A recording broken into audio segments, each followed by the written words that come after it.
ಪ್ರಧಾನಿ ನರೇಂದ್ರ ಮೋದಿ ಅವರು ಚಿನ್ನವನ್ನು 1 ವರ್ಷಗಳವರೆಗೂ ಕೂಡ ಖರೀದಿ ಮಾಡಕ್ಕೆ ಹೋಗಬೇಡಿ ಅಂತ ಅಂದ್ಬಿಟ್ರು.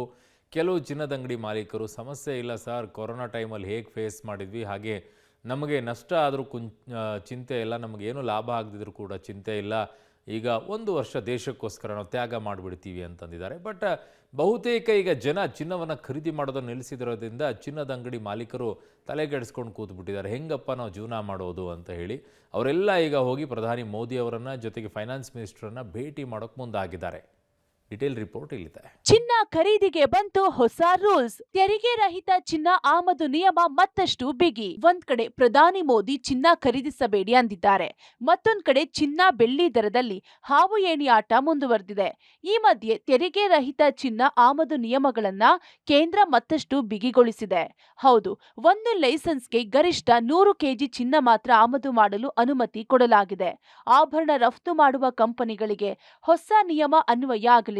ಲೈಸೆನ್ಸ್ ಪಡೆಯುವ ಕಂಪನಿಗಳನ್ನ ಅಧಿಕಾರಿಗಳು ಭೌತಿಕವಾಗಿ ಪರಿಶೀಲಿಸಿ ಕಂಪನಿಗಳ ಉತ್ಪಾದನಾ ಸಾಮರ್ಥ್ಯ ಖಚಿತಪಡಿಸಿಕೊಂಡ ಬಳಿಕವಷ್ಟೇ ಆಮದಿಗೆ ಅನುಮತಿ ಕೊಡಲಾಗುತ್ತದೆ.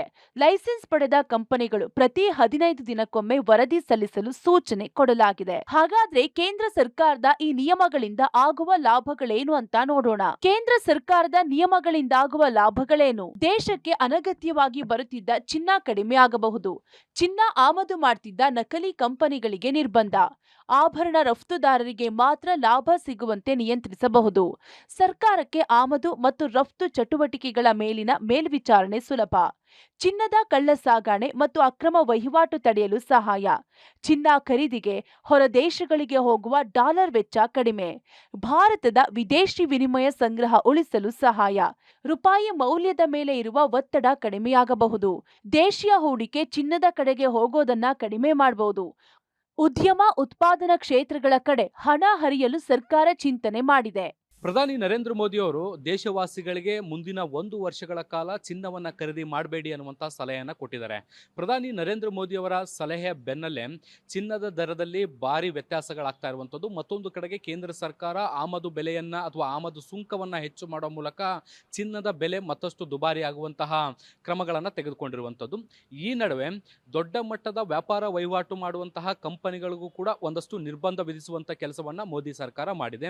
ಲೈಸೆನ್ಸ್ಗಳನ್ನು ಹೊಂದಿ ಆಮದು ಮಾಡಿಕೊಳ್ಳುವಂತಹ ಕಂಪನಿಗಳು ಇನ್ಮುಂದೆ 100 ಕೆಜಿಗಿಂತ ಹೆಚ್ಚು ಚಿನ್ನವನ್ನು ಆಮದು ಮಾಡಿಕೊಳ್ಳುವಂತಿಲ್ಲ ಒಂದು ಸಲಕ್ಕೆ ಅನ್ನುವಂತಹ ಕಂಡೀಷನ್ ಅನ್ನು ಹಾಕಿರುವಂಥದ್ದು. ಮತ್ತೆ 100 ಕೆಜಿ ಚಿನ್ನವನ್ನು ಒಮ್ಮೆ ಆಮದು ಮಾಡಿಕೊಂಡ ಮೇಲೆ ಅದನ್ನು ಹೇಗೆ ಬಳಕೆ ಮಾಡಿಕೊಳ್ಳಲಾಗ್ತಾ ಇದೆ ಅನ್ನುವಂಥದ್ದನ್ನು ಕೂಡ ತೋರಿಸಬೇಕಾಗತ್ತೆ. ಮತ್ತೆ ಆಮದು ಮಾಡಿಕೊಂಡ ಚಿನ್ನ 50% ಸೇಲ್ ಆಗೋವರೆಗೂ ಕೂಡ ಮತ್ತೆ ಹೊಸ ಚಿನ್ನವನ್ನು ಆಮದು ಮಾಡಿಕೊಳ್ಳದಂತೆ ಷರತ್ತನ್ನು ವಿಧಿಸಿರುವಂಥದ್ದು. ಈ ಎಲ್ಲ ಡಾಟಾವನ್ನು ಕೇಂದ್ರ ಸರ್ಕಾರ ಇನ್ನು ಮುಂದೆ ಮೇಲ್ವಿಚಾರಣೆ ಮಾಡೋ ಮೂಲಕ ಭಾರತಕ್ಕೆ ಅಕ್ರಮವಾಗಿ ಕಳ್ಳ ಮಾರ್ಗದ ಮೂಲಕ ಚಿನ್ನ ಬರುವಂತದನ್ನು ತಡೆಯುವಂತ ಕೆಲಸವನ್ನ ಈಗ ಕೇಂದ್ರ ಸರ್ಕಾರ ಮಾಡ್ತಾ ಇದೆ.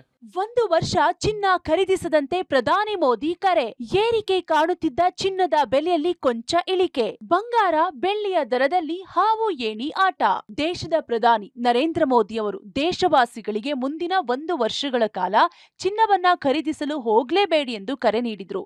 ಆದ್ರೆ ಇದರ ಬೆನ್ನಲ್ಲೇ ಚಿನ್ನದ ಆಮದು ಸುಂಕವನ್ನ 9% ಏರಿಕೆ ಮಾಡಿ ಶಾಕ್ ಕೊಟ್ಟಿದ್ರು. ಇದರ ಪರಿಣಾಮವಾಗಿ ಚಿನ್ನದ ದರ ಏರಿಕೆ ಕಂಡಿತ್ತು. 1 ಗ್ರಾಂ ಚಿನ್ನದ ದರ 20,000ಕ್ಕೆ ಹೆಚ್ಚಳ ಆಗಬಹುದು ಎಂದು ಅಂದಾಜಿಸಲಾಗಿತ್ತು. ನಿನ್ನೆಯೂ ಚಿನ್ನದ ದರದಲ್ಲಿ ಕೊಂಚ ಏರಿಕೆ ಕಂಡಿತ್ತು. ಆದ್ರೆ ಇವತ್ತು ಚಿನ್ನ ಪ್ರಿಯರು ಸ್ವಲ್ಪ ರಿಲ್ಯಾಕ್ಸ್ ಆಗುವ ಸೂಚನೆ ಸಿಕ್ಕಿದೆ. ಹೌದು, ಇವತ್ತು ಶನಿವಾರ ಮಾರುಕಟ್ಟೆ ಆರಂಭದಲ್ಲೇ ಚಿನ್ನದ ಬೆಲೆ ಕೊಂಚ ಇಳಿಕೆ ಕಂಡಿದೆ. ಕಳೆದೆರಡು ದಿನಗಳಿಂದ ಏರಿಕೆ ಕಂಡಿದ್ದ ಹಳದಿ ಲೋಹ ಮತ್ತು ಬೆಳ್ಳಿ ಬೆಲೆಯಲ್ಲಿ ಸ್ವಲ್ಪ ಮಟ್ಟಿಗೆ ಇಳಿಕೆ ಆಗಿದೆ. 24 ಕ್ಯಾರೆಟ್ 1 ಗ್ರಾಂ ಮೇಲೆ 224 ರೂಪಾಯಿ ತಗ್ಗಿದ್ದು 10 ಗ್ರಾಂ ಚಿನ್ನದ ಬೆಲೆ 2,240 ರೂಪಾಯಿ ಇಳಿದಂತಾಗಿದೆ. ಕೆಜಿ ಬೆಳ್ಳಿಗೆ ಬರೋಬ್ಬರಿ 10,000 ರೂಪಾಯಿ ಇಳಿಮುಖವಾಗಿದೆ. ಈ ಮೂಲಕ ಚಿನ್ನ ಪ್ರಿಯರಿಗೆ ಸಮಾಧಾನಕರ ಸುದ್ದಿ ಸಿಕ್ಕಿದೆ. ಇನ್ನು ನಿನ್ನೆ ಎಷ್ಟಿತ್ತು, ಇವತ್ತು ಚಿನ್ನದ ಬೆಲೆ ಎಷ್ಟಾಗಿದೆ ಅಂತ ನೋಡೋದಾದ್ರೆ ಚಿನ್ನದ ದರದಲ್ಲಿ ಅಲ್ಪ ಇಳಿಕೆ. 10 ಗ್ರಾಂಗೆ 24 ಕ್ಯಾರೆಟ್ ಚಿನ್ನ ನಿನ್ನೆ 1,62,330 ರೂಪಾಯಿ ಇತ್ತು. ಇವತ್ತು 1,60,090 ರೂಪಾಯಿ ಆಗಿದ್ದು 2,240 ರೂಪಾಯಿ ಇಳಿಕೆ ಕಂಡಿದೆ. ಚಿನ್ನದ ದರದಲ್ಲಿ ಅಲ್ಪ ಇಳಿಕೆ. 10 ಗ್ರಾಂಗೆ 22 ಕ್ಯಾರೆಟ್ ಚಿನ್ನದ ಬೆಲೆ ನಿನ್ನೆ 1,48,800 ರೂಪಾಯಿ ಇತ್ತು. ಇಂದು 1,46,750 ರೂಪಾಯಿ ಆಗಿದ್ದು 2,050 ರೂಪಾಯಿ ಇಳಿಕೆಯಾಗಿದೆ. ಇನ್ನು ಬೆಳ್ಳಿ ದರದಲ್ಲೂ ಇಳಿಕೆ ಕಂಡಿದ್ದು ಎಷ್ಟು ಇಳಿದಿದೆ ಅಂತ ನೋಡೋದಾದ್ರೆ ಬೆಳ್ಳಿ ದರ 1 ಕೆಜಿ ಬೆಳ್ಳಿ ಬೆಲೆ ನಿನ್ನೆ 3 ಲಕ್ಷ ರೂಪಾಯಿ ಇದ್ದು ಇಂದು 2,90,000 ರೂಪಾಯಿ ಆಗಿದೆ. 10,000 ರೂಪಾಯಿ ಇಳಿಕೆಯಾಗಿದ್ದು ಈ ಮೂಲಕ ಶನಿವಾರಪೇಟೆಯಲ್ಲಿ ಹಾವು ಏಣಿ ಆಟ ಮುಂದುವರೆದಿದೆ. ಶನಿವಾರಪೇಟೆಯಲ್ಲಿ ಕಳೆದ 2 ದಿನಗಳಿಂದಲೂ ಕೂಡ ಚಿನ್ನ ಮತ್ತು ಬೆಳ್ಳಿಯ ದರ ಏರಿಕೆ ಕಾಣ್ತಾ ಇತ್ತು. ಆದರೆ ಇವತ್ತು ಇಳಿಮುಖ ಕಂಡಿದೆ. ಚಿನ್ನ 2,240 ರೂಪಾಯಿ ಇಳಿಮುಖ ಆಗಿದೆ, ಕಡಿಮೆ ಆಗಿದೆ. ಬೆಳ್ಳಿ ಕೂಡ 10 ಗ್ರಾಮ್ ಅಂದರೆ 10,000ಕ್ಕೆ ಕಡಿಮೆ ಆಗಿರುವಂಥದ್ದು. ಒಟ್ಟಾರೆ ಚಿನ್ನ ಮತ್ತು ಬೆಳ್ಳಿಯ ಏರಿಕೆಯನ್ನು ಆಗ್ತಾ ಇತ್ತು. ಅದಕ್ಕೆ ಒಂದು ಸ್ವಲ್ಪ ತಾತ್ಕಾಲಿಕವಾಗಿ ಅಂದರೆ ಕಡಿಮೆ ಆಗಿರುವಂಥದ್ದು ಒಂದು ಮಟ್ಟಕ್ಕೆ ನಿರಾಳವನ್ನು ಮೂಡಿಸಿದೆ ಗ್ರಾಹಕರಲ್ಲಿ. ಆದರೆ ಇದು ಇಲ್ಲಿಗೆ ನಿಲ್ಲೋದಿಲ್ಲ, ಇದು ಹೆಚ್ಚಾಗ್ತಾನೆ ಹೋಗುತ್ತೆ ಅನ್ನುವಂಥ ಮಾತನ್ನ ಚಿನ್ನದ ಅಂಗಡಿಯ ಮಾಲೀಕರು ಹೇಳ್ತಾ ಇರುವಂಥದ್ದು. ಅಂದರೆ ಇದು ತಾತ್ಕಾಲಿಕ, ಅಂದರೆ ಇವತ್ತು ಕಡಿಮೆ ಆಗಿರ್ಬೋದು, ಆದರೆ ಯಾವುದೇ ಕ್ಷಣದಲ್ಲಿ ಮತ್ತೆ ಏರಿಕೆಯನ್ನು ಕಾಣಬಹುದು ಅನ್ನುವಂಥ ಮಾತನ್ನ ಚಿನ್ನದ ಅಂಗಡಿಯ ಮಾಲೀಕರು ಹೇಳ್ತಾ ಇರುವಂಥದ್ದು. ಒಟ್ಟಾರೆ ಚಿನ್ನ ಇವತ್ತು ಕೊಂಚ ಮಟ್ಟಿಗೆ ಕಡಿಮೆ ಆಗಿರುವಂಥದ್ದು ಗ್ರಾಹಕರಲ್ಲಿ ಸ್ವಲ್ಪ ನಿರಾಳವನ್ನಂತೂ ತಂದಿದೆ. ಚಿನ್ನದ ಮೇಲಿನ ಸುಂಕ ಏರಿಕೆಗೆ ಕಂಗೆಟ್ಟ ವ್ಯಾಪಾರಿಗಳು. ಶೀಘ್ರದಲ್ಲೇ ಪ್ರಧಾನಿ ಮತ್ತು ವಿತ್ತ ಸಚಿವೆ ಭೇಟಿಗೆ ನಿರ್ಧಾರ. ಇದೇ ವಾರದಲ್ಲಿ ಗೋಲ್ಡ್ ಅಸೋಸಿಯೇಷನ್ ಇಂದ ಸಭೆ. ಕಳೆದ 1-1.5 ವರ್ಷಗಳಿಂದ ಚಿನ್ನದ ವ್ಯಾಪಾರ ವಹಿವಾಟು ಇಳಿಕೆಯಾಗಿ ಕಂಗೆಟ್ಟಿದ್ದ ಚಿನ್ನದ ಮಾಲೀಕರಿಗೆ ಕಳೆದ 4 ದಿನದ ಹಿಂದೆ ಕೇಂದ್ರ ಸರ್ಕಾರ ಚಿನ್ನದ ಆಮದು ಸುಂಕವನ್ನ 15% ಏರಿಕೆ ಮಾಡಿದ ಪರಿಣಾಮ ವ್ಯಾಪಾರಿಗಳಿಗೆ ಗಾಯದ ಮೇಲೆ ಬರೆ ಎಳೆದಂತಾಗಿದ್ದು ಮುಂದೆ ಹೇಗೆ ಅನ್ನೋ ಚಿಂತೆ ಕಾಡತೊಡಗಿದೆ.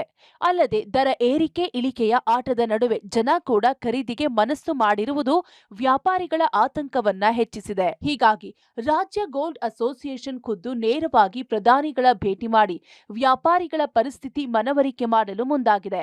ಹೊರ ದೇಶಗಳಿಂದ ಚಿನ್ನ ಆಮದಿನಿಂದ ದೇಶದ ಆರ್ಥಿಕತೆ ಮೇಲೆ ಪರಿಣಾಮದ ಆತಂಕ ಹಿನ್ನೆಲೆ ಸದ್ಯ ಚಿನ್ನದ ವ್ಯಾಪಾರಿಗಳು ಡೊಮೆಸ್ಟಿಕ್ ಅನ್ಯೂಸ್ಡ್ ಚಿನ್ನ ಸಂಬಂಧ ಜನರಿಗೆ ದೇಶವ್ಯಾಪಿ ಅರಿವು ಮೂಡಿಸುವಂತೆ ಮನವಿ ಮಾಡಲು ನಿರ್ಧಾರ ಮಾಡಿದ್ದಾರೆ. ದೇಶವ್ಯಾಪಿ 100 ವರ್ಷಗಳಿಂದ ಬಳಕೆ ಮಾಡದ ಚಿನ್ನ ಹಲವರ ಬಳಿ ಇದೆ.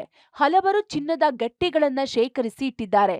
ಕೇಂದ್ರ ಇಂಥವರ ಮೇಲೆ ಕಣ್ಣಿಟ್ಟು ಇದನ್ನ ಹೊರ ತೆಗೆಯುವ ಪ್ರಯತ್ನ ಆರಂಭಿಸುವಂತೆ ಮನವಿ ಮಾಡಲು ಮುಂದಾಗಿದೆ.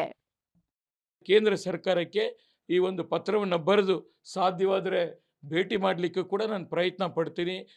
ಮಾನ್ಯ ಶ್ರೀಮತಿ ನಿರ್ಮಲಾ ಸೀತಾರಾಮನ್ ಅವ್ರನ್ನ ಕೂಡ ಭೇಟಿ ಮಾಡಿ ನಮ್ಮ ಕಷ್ಟಗಳನ್ನು, ನಮ್ಮ ಒಂದು ಬೇಡಿಕೆಯನ್ನು ಹೇಳಬೇಕು ಅಂತೇಳಿ ನಾನು ತಿಳ್ಕೊಂಡಿದ್ದೀನಿ. ನನ್ನ ಪ್ರಕಾರ ಇರತಕ್ಕಂಥ ಹಳೆ ಚಿನ್ನ ಅಂದರೆ ಡೆಡ್ ಅನ್ಯೂಸ್ಡು ಬಳಕೆ ಮಾಡದೇ ಇರತಕ್ಕಂಥ ಚಿನ್ನ 1000 ಟನ್ ಇದೆ. ನನ್ನ ಪ್ರಕಾರ ಅವರೆಲ್ಲ ಹೊರಗಡೆ ತರಬೇಕು. ಭಾಳ ಜನ ಈ ಬ್ಲ್ಯಾಕ್ ಮನಿ ಇರೋರೆಲ್ಲ ಏನು ಮಾಡ್ತಾರೆ, ಈ ಗೋಲ್ಡು ಬಾರ್ಗಳನ್ನ ತೆಗೆದಿಡ್ತಾರೆ.